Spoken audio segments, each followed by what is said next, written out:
Hello, our friends, Evolutionary Energy Arts family. Hello there, welcome back. Well, we're looking at Heart's Home. Please do come and subscribe and join us over there. In case you haven't, we're at 934. We are heading big towards that 4-digit. So excited. Hooray! Oh, guys. We got rabbit holes I want to jump down. I'm feeling like a wave of excitement. Whew. Must be because we've covered the news part, and now, that was over on Evolutionary, by the way. Shelter in place, Arizona. Not all Arizona. It was the Tucson area. Again, that's going to be our news outlet, EEARTS. We are going to delve into some of the science, the pseudoscience, because again, the mainstream is the pseudoscience in reality. Yeah, I mean, that's the fun stuff for us. And Earth changes, hidden history, Tartaria, Atlantis, Mu, the extraterrestrial connection, as well as the cryptozoological connection, because you know what? A lot of the cryptozoological beings are actually interdimensional, sometimes extraterrestrial, and also often inner Earth beings. Just simply not what you have been told.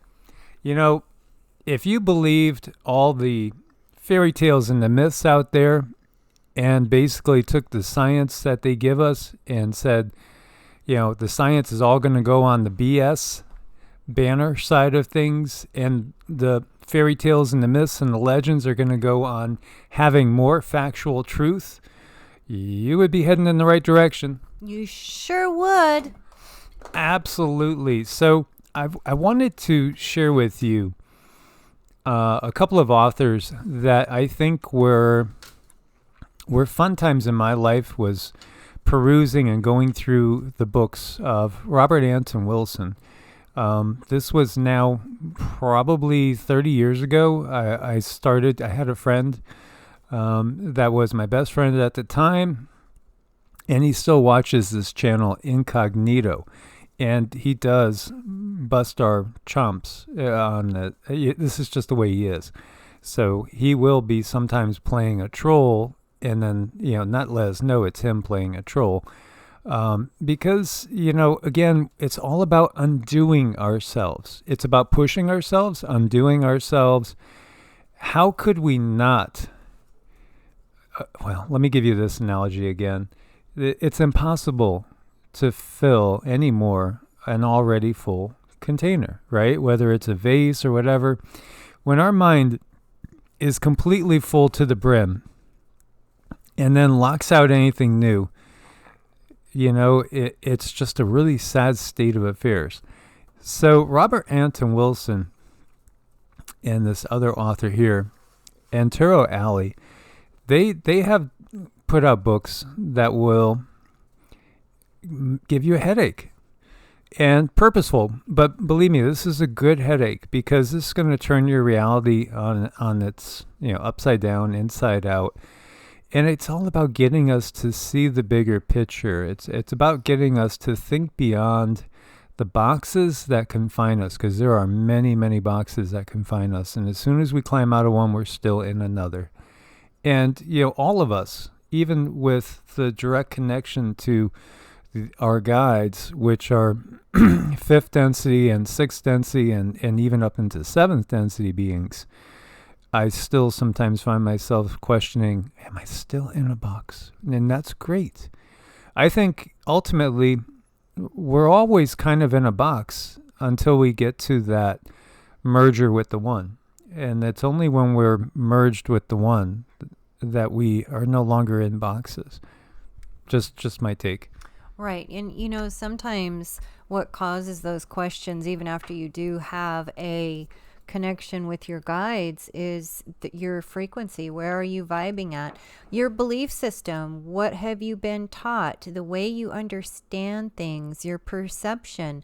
So when you get information from the guides, it's going to come to you in different ways, and you're going to perceive it the way you at your current frequency. So sometimes perspectives change. Sometimes frequencies change, and that information can turn a little bit, and you really got to allow for that to be allowed in your life. You don't want to be so clamped down that you can't bring out anything new. Micah is right. You cannot add anything to an already full cup. So you want to be always, if it's not serving you, if it's a belief system that's done nothing but corner you, and that if that can go, let it go. So something new and fresh can come in, and you can begin your journey with your new understanding. It truly is like being born again. Absolutely. And and that dear friend of mine, some days, we worked at a very, very mundane company, and it was doing things that were extremely boring, extremely boring. Now, the company came up with different ways to keep it fresh and happy, and it was a very unconventional company that actually recruited me. And it was really, the gentleman that was to be my boss and groomer, so to speak, for the company, that really opened my eyes to a lot of things. And, when we look at this quote by Robert Anton Wilson, every national border in Europe, or you could just say the world, marks a place where two gangs of bandits got too exhausted to kill each other anymore, signed a treaty. Patriotism is the delusion that one of these gangs of bandits is better than all the others. Yeah, you could view it as that way, and again, we've also given you, just how they always keep us divided and thus conquered. Prometheus Rising, if I was going to say to anybody, if somebody says, well, where should I start? I would probably start with Prometheus Rising. I've owned like 3 or 4 copies of it throughout the last 30 years or so, because I've given a copy to my kids. I've given copies to friends or lent copies out, and then they never came back. Yeah, it's okay. Again, we want to share these things that expand our consciousness. As you can see, some of the titles, the Illuminatus and Cosmic Triggers, it's just good stuff, really good stuff. Angel Tech, a modern shaman's guide to reality selection, how we select our reality. We have the potential. This is really what we're supposed to be doing. We're supposed to be choosing what we want. Choose your reality. No. You're not created as a slave. You're serving Source by being a unique aspect of you. And before I spend the entirety, because I really could just spend an hour talking about books by these two guys, but what I think I'm going to do is do some selective reading, because we have quite a selection here, and that will be upcoming to give you guys some glimpses of the minds of these two gentlemen that I want to personally thank for getting me out of muck and mire. Sometimes we get entrenched. Sometimes we get fixated on things. So I wanted to just touch on this before we move on. Remember, the Earth's inner core may have stopped turning and could go in reverse. So says this study. And they say the Earth is formed of the crust, the mantle, and the inner and outer cores. The solid inner core is situated about 3,200 miles below the Earth's crust and is separated from the semi-solid mantle by a liquid outer core. Okay, so everything that you see in everybody's science is basically based on this for the most part. Even some of our dear fellow YouTubers that believe that they know the science better than the scientists believe this, that we have an inner core that's solid. And, it didn't even click with me, because we are often, thinking about 2 and 3 videos ahead. How the guides had said in the past, the Earth's core is not solid. No, it's plasma. And it's weird, because I've known this forever, and yet it didn't even hit my mind. In meditation, I've gotten this. And also, you could also visualize the inner core for meditative purposes, either as a ball of plasma, pure energy. And think about it. Of course it's plasma. Of course it's plasma. The earth is a being. This is kind of like equating the light body in a way, you could say. But the earth is a conscious being, and again, we are cells in that. So again, here's the mainstream science saying that the solid core, the core is solid, right? But in reality, what we've gotten from the guides is no, it's not solid. It's actually plasma. And in actuality, it's also very much more similar to the sun than you would imagine as far as the inner core. And, again, there is a constant interaction going on. Now, it's pearlescent is the way that they described it, pearlescent. And when I think of pearlescent, I can't think of anything more beautiful than this one being that I saw that I took to be angelic that appeared to me as pearlescent. It was the size of a human torso, but it was this shiny, kind of milky, vibrant, luminescent white, akin to a pearl, and yet plasma. Well, plasma, again, when we're talking about all these secrets and mysteries, it all goes back to plasma. It goes back to the ether. It goes back to ki, chi, prana, vril.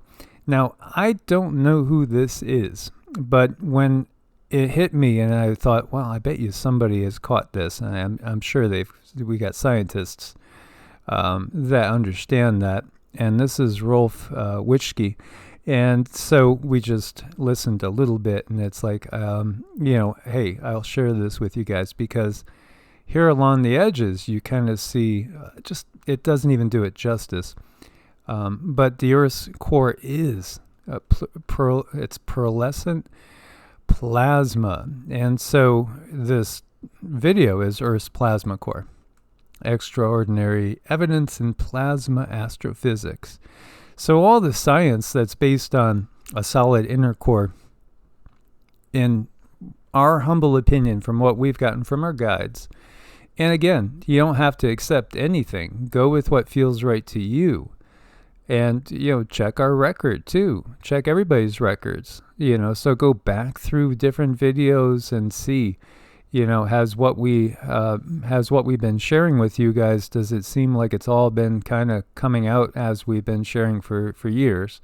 As the channel's, 6 years old, the Evolutionary is, it don't take anything at face value, like what we have said about Buddha, whether it's, your teachers, your parents, religious authorities, the power structures, the politicians, the news, Cindy and I. You don't just automatically believe anything. You got to weigh it in mind and heart. Feel into it. Mm-hmm. Oh, right. You have to understand it for yourselves, because one problem with channeling, when I look at things, I'm lacking vocabulary words. And I think that's part of the indoctrination system. That's to make sure that you can't really explain things that are not of a 3D worldly nature. The inner core of Earth, it is so beautiful. It is so brilliant. Pearlescence is the best label that I could put on it.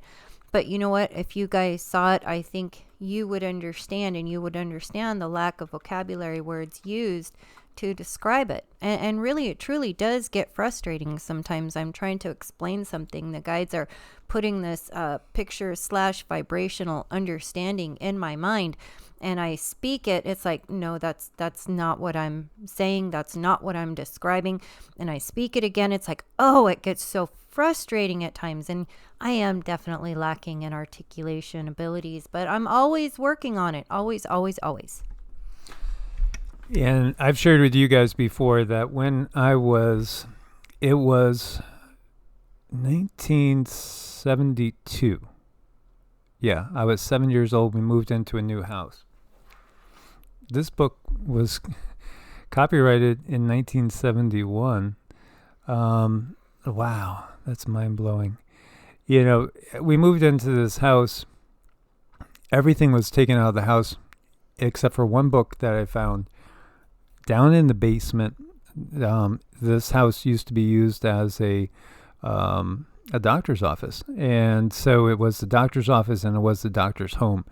The doctor passed on in the home. He passed on in the bathtub, literally had a heart attack and died. He was definitely into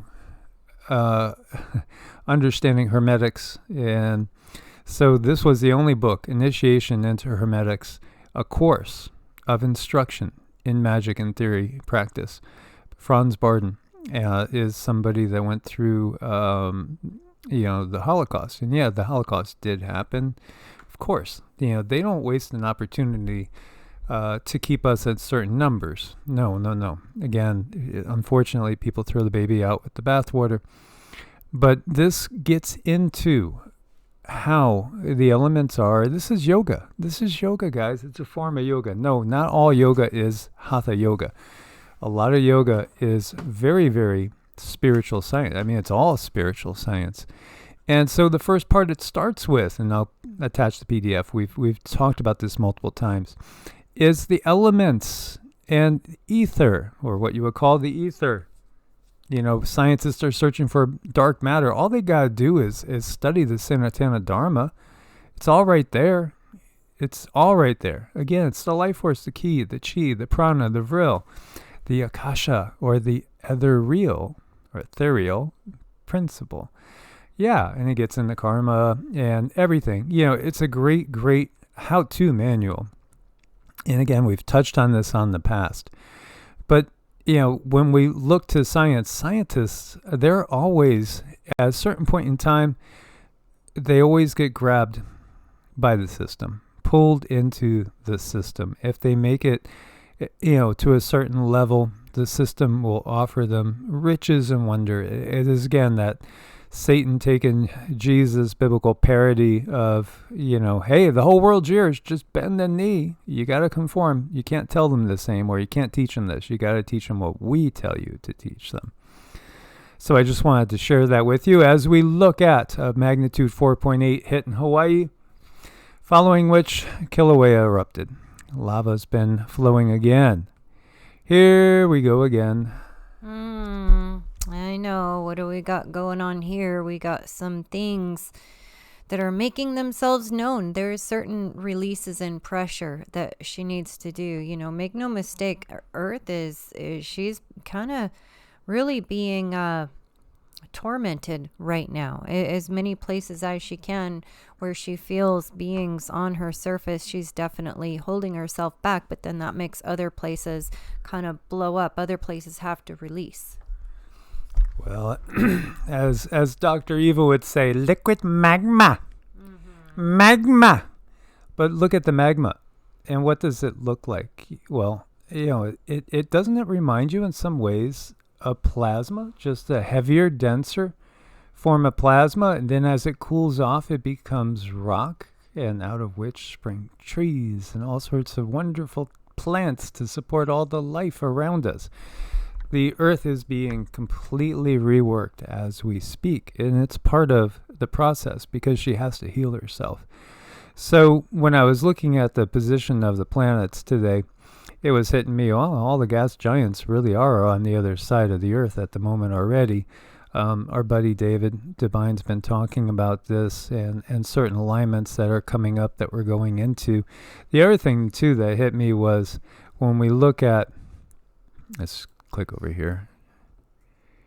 When we look at this, one other piece of knowledge which we've mentioned, and I just wanted to share it again, you will be seeing if you are able to survive what's coming up, and that's for all of us. If we're able to survive what's coming up, you only have to give it a decade or two, and maybe even less than that. We've gotten that we will be seeing an extra sun in the sky, but also there's planets there that are in 4D, and we are heading into 4D. There's planets that we're going to start to see that are visible. And the one of the ant people of the Hopi legends that came and helped humanity, it's between Mars and Earth. So it's actually very close to us. When that pops into our visible spectrum, it'll be mind-blowing because you're going to see something way closer to Earth than you've ever seen before.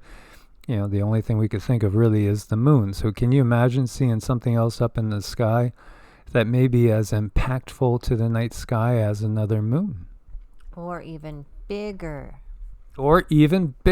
Meanwhile, Earth hit by slow-moving CME triggers G1 minor geomagnetic storm, second CME on the way. So again, it is good. We've had some ideas of scouting trips as we're looking to head deeper into the woods, deeper into the wilderness, and at the same time, CMEs and also EMPs, unfortunately, in this world are a possibility. So, we're listening to the guidance on when to, get our butts in gear, with the realization that obviously the war can go hot at any time, but then also, there could be natural triggers that are going to all of a sudden change things for us. Now, again, the active spots are coming into an Earth-facing position, so we need to be ready for what's coming. As we can see, look over here, you can see that blast coming on off of the sun. And the planetary K index is over 5. It's at 5.33 now. So for those of you that are sensitive, you might feel that you're wired or tired or clear or blurry. Everybody is unique. Something just different. Absolutely. Large dust storms create significant reductions in visibility, causing multiple car crashes in the U.S. This was primarily in Oklahoma and Texas, some as well. One person was killed in a crash caused by low visibility near Optima, Oklahoma. And when we look over here, the northern hemisphere snow mass is tracking above the 82 to 2012 average, as it has done for the past 7 years. And yet we got that, everything is melting, it's melting. Oh, yeah. The obviousness of the controller agenda, that's what's melting. Indeed. And yet we do have another meteor fireball over Ohio and 2 other states. This was also seen over Michigan and Pennsylvania. Been very active up in the skies. California's population has dropped by 500,000 in 2 years as the exodus is continuing. And there's yet one state did outpace California. Can you guess? Can you guess what state had more people leaving it than California? No, I don't know. New York, of course. Oh, of course it's New York. Yeah, and yet there are good places to write out the apocalypse in New York State. Most definitely not New York City, but New York State, you can find some good spots to write out the apocalypse, as you probably can in California too, as long as you stay away again from the coastlines, away from the fracture zones. I still feel that we will see the big one, San Andreas, along with Cascadia. I do feel that those will manifest in the next couple of years and could happen any time.